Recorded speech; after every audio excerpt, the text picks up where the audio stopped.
ರಾಜ್ಯ ಕಾಂಗ್ರೆಸ್ ಸರ್ಕಾರ ಬಿಜೆಪಿ ನಾಯಕರ ಮೇಲೂ ದ್ವೇಷದ ರಾಜಕಾರಣ ಮಾಡ್ತಿದೆಯಾ ಅನ್ನೋ ಪ್ರಶ್ನೆಯನ್ನು ಬಿಜೆಪಿ ನಾಯಕರು ಎತ್ತಾ ಇದ್ದಾರೆ. ಇಷ್ಟೇ ಸಿದ್ದರಾಮಯ್ಯನವ್ರ ಮೇಲೆ ಮೂಡಾ FIR ಆದಮೇಲೆ ಆಗಕ್ಕೂ ಮುಂಚಿತವಾಗಿ ವಾಲ್ಮೀಕಿ ನಿಗಮದ ಹಗರಣ ಹೊರ ಬಂದ ಮೇಲೆ ಬಿಜೆಪಿ ನಾಯಕರ JDS ನಾಯಕರ ಹಳೆಯ ಪ್ರಕರಣಗಳನ್ನ ಕೆದಕಿ ಕೇಸ್ ಹಾಕ್ತಾ ಇದ್ದಾರೆ.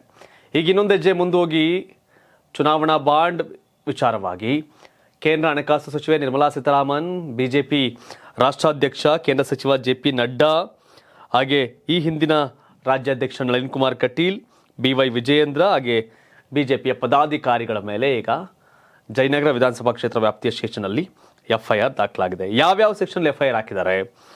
IPC 384 ಸುಲಿಗೆ, IPC 120B ಅಪರಾಧಿಕ ಒಳಸಂಚು, IPC 34 ಸಮಾನ ಉದ್ದೇಶದ ಕೃತ್ಯ. ಏನಿದು ಚುನಾವಣಾ ಬಾಂಡ್? ಇದ್ರ ಬಗ್ಗೆ ಒಳ ತಿಳ್ಕೋಬೇಕು, ಅದನ್ನು ಹೇಳ್ತೀವಿ. ರಾಜಕೀಯ ಪಕ್ಷಗಳಿಗೆ ಕೊಡುವ ಪಾರದರ್ಶಕ ದೇಣಿಗೆ, ಕಪ್ಪು ಹಣ ಹರಿದು ಬರುವುದನ್ನು ತಡೆಯುವ ಉದ್ದೇಶದಿಂದ 2018ರಿಂದ ಚುನಾವಣಾ ಬಾಂಡ್ಗಳ ಪ್ರಕ್ರಿಯೆ ಶುರುವಾಯಿತು ಮಾರಾಟದ್ದು. ರಾಜಕೀಯ ಪಕ್ಷಗಳ ಹೆಸರಿಗೆ ಚುನಾವಣಾ ಬಾಂಡ್. ಈ ಬಾಂಡ್ ಪಡೆಯುವ ಪಕ್ಷ ನಗದಾಗಿ ಇದನ್ನು ಪರಿವರ್ತನೆ ಮಾಡಬಹುದು. ಪಕ್ಷಗಳಿಗೆ ಬರುವ ದೇಣಿಗೆ ಮಾತ್ರ ಇಲ್ಲಿ ಪಾರದರ್ಶಕ. ದೇಣಿಗೆ ನೀಡಿದವರ ಹೆಸರು ಬಹಿರಂಗ ಇಲ್ಲ. ದೇಣಿಗೆ ರೂಪದಲ್ಲಿ ಪಕ್ಷಗಳಿಗೆ ಸಾವಿರಾರು ಕೋಟಿ ಸಂದಾಯ ಆಗಿತ್ತು. ಅದರಲ್ಲಿ ಬಿಜೆಪಿಗೆ ಹೆಚ್ಚು ಹಣ ಬಂದಿತ್ತು. ಕಾಂಗ್ರೆಸ್, JDS, DMK, TDP ಎಲ್ಲರಿಗೂ ಬಂದಿದೆ. ಆದರೆ ಕೊಟ್ಟವ್ರು ಯಾರು ಅಂತ ಗೊತ್ತಾಗಬಾರ್ದು ಅಂತಿತ್ತು. ಆದರೆ ಸುಪ್ರೀಂ ಕೋರ್ಟ್ ಚಾಟಿ ಬೀಸಿ SBIನಲ್ಲಿ ಆ ಹೆಸರುಗಳನ್ನ ಬಿಫೋರ್ ಲೋಕಸಭಾ ಎಲೆಕ್ಷನ್ ಪಬ್ಲಿಷ್ ಮಾಡಿಸಿದ್ರು. ಇದು ಬಿಜೆಪಿಯವ್ರಿಗೊಬ್ಬರಿಗೆ ಹಣ ಬಂದಿಲ್ಲ. ಯಾರೊಬ್ಬ ಉದ್ಯಮಿ ಬಿಜೆಪಿಗೊಂದು 50 ಕೋಟಿ, ಕಾಂಗ್ರೆಸ್ಗೊಂದು 10 ಕೋಟಿ, JDSಗೊಂದು 2 ಕೋಟಿ ಹಿಂಗೆ ಕೊಟ್ಟಿರ್ತಾರೆ. ಆದರೆ ಅವ್ರು ಯಾರು ಅಂತ ಡಿಸ್ಕ್ಲೋಸ್ ಆಗಂಗಿರಲಿಲ್ಲ. ಡಿಸ್ಕ್ಲೋಸ್ ಆಗಿದೆ ಈ ಹಿಂದೆ. ಈ ಕೇಸ್ ಇಟ್ಕೊಂಡು ಕೇಸ್ ಹಾಕವ್ರೆ. ಈಗ ಈ ಎಲೆಕ್ಷನ್ ಬಾಂಡು, ಈ ಚುನಾವಣಾ ಬಾಂಡ್ ಹಣ ಕಾಂಗ್ರೆಸ್ಗೂ ಹೋಗಿದೆ. ಹಂಗಾರೆ ಕಾಂಗ್ರೆಸ್ ಮೇಲೆ ಕೇಸ್ ಹಾಕಬೇಕು. ಬಟ್ ಈ ಕೇಸ್ ಸ್ಟ್ಯಾಂಡ್ ಆಗುತ್ತಾ? Never ever. ಸ್ಟ್ಯಾಂಡ್ ಆಗೋ ಸಾಧ್ಯತೆ ತೀರಾ ಕಡಿಮೆ. ಸುಪ್ರೀಂ ಕೋರ್ಟ್ ಅವತ್ತು ಇದನ್ನು ಬಹಿರಂಗ ಮಾಡಿ ಅಂತ SBIಗೆ ಹೇಳಿತ್ತು.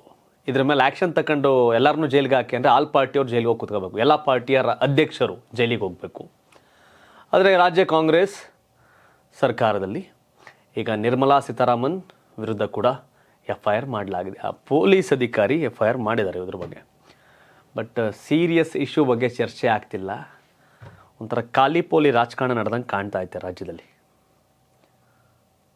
ಸೀರಿಯಸ್ ಇಶ್ಯೂ ಮೀನ್ಸ್ ಮೂಡಾ ಹಗರಣ ಹೊರ ಬಂದ ಮೇಲೆ, ವಾಲ್ಮೀಕಿ ಹಗರಣ ಬಹಿರಂಗ ಆದ ಮೇಲೆ, ರಾಜ್ಯ ಕಾಂಗ್ರೆಸ್ ಸರ್ಕಾರ ಅಧಿಕಾರಕ್ಕೆ ಬರೋಕ್ಕೆ ಮುನ್ನ ಬಿಜೆಪಿ 40% ಅನ್ನೋರು 1 ವರ್ಷ ಅವ್ರ ಜೊತೆ ಎಂಜಾಯ್ ಮಾಡಿದ್ರು. ಒಬ್ಬನೂ ಜೈಲಿಗೆ ಹಾಕಲಿಲ್ಲ. ಯಾವಾಗ ವಾಲ್ಮೀಕಿ ಹಗರಣ ಆಚೆ ಬಂತು, ಮೂಡಾ ಹಗರಣ ಆಚೆಗೆ ಬಂತು, ಇದೆಲ್ಲ ಆದಮೇಲೆ ಬಿಜೆಪಿ ಅವ್ರದ್ದು ಹುಡುಕಿ ಕೇಸ್ ಹಾಕ್ತಿದ್ದಾರೆ. ಒಳ್ಳೆಯ ಬೆಳವಣಿಗೆ. ಎಲ್ಲರೂ ಬೆತ್ತಲಾಗಬೇಕು, ಭ್ರಷ್ಟರು ಬೆತ್ತಲಾಗಬೇಕು. ಜೈಲಿಗಳನ್ನ ಈಗ ವಿಸ್ತರಣೆ ಮಾಡಬೇಕು. ಜೈಲಿಂದನೇ ಆಡಳಿತ ಪಕ್ಷ ವಿಪಕ್ಷ ಕೆಲಸ ಮಾಡಬೇಕು. ನಾವುಗಳೆಲ್ಲ ಕೂತ್ಕೊಂಡು ಅದನ್ನು ನೋಡಬೇಕು. ಏನೇ ಚುನಾವಣಾ ಬಾಂಡ್ ವಿಚಾರವಾಗಿ, ಎಲೆಕ್ಷನ್ ಬಾಂಡ್ ವಿಚಾರವಾಗಿ ಎಲ್ಲ ಪಾರ್ಟಿಗೂ ಹಣ ಹೋಗಿದೆ. ಈ ದೂರು ಬರೀ ಬಿಜೆಪಿ ವಿರುದ್ಧವೇ ಯಾಕೆ? A1 A2 ಹಿಂಗಿದೆಯಲ್ಲ, ಹಂಗೆ A1 BJP ಅಂದರೆ ಯಾರಿಗೆ ಹೈಯೆಸ್ಟ್ ಹೋಗಿದೆ? A1 BJಪಿಗೆ ಹಣ ಹೋಗಿದೆ, BJP ರಾಷ್ಟ್ರಾಧ್ಯಕ್ಷರು. A2 ಕಾಂಗ್ರೆಸ್ನ ಮಲ್ಲಿಕಾರ್ಜುನ್ ಖರ್ಗೆ, ಅವರು ರಾಷ್ಟ್ರಾಧ್ಯಕ್ಷರು.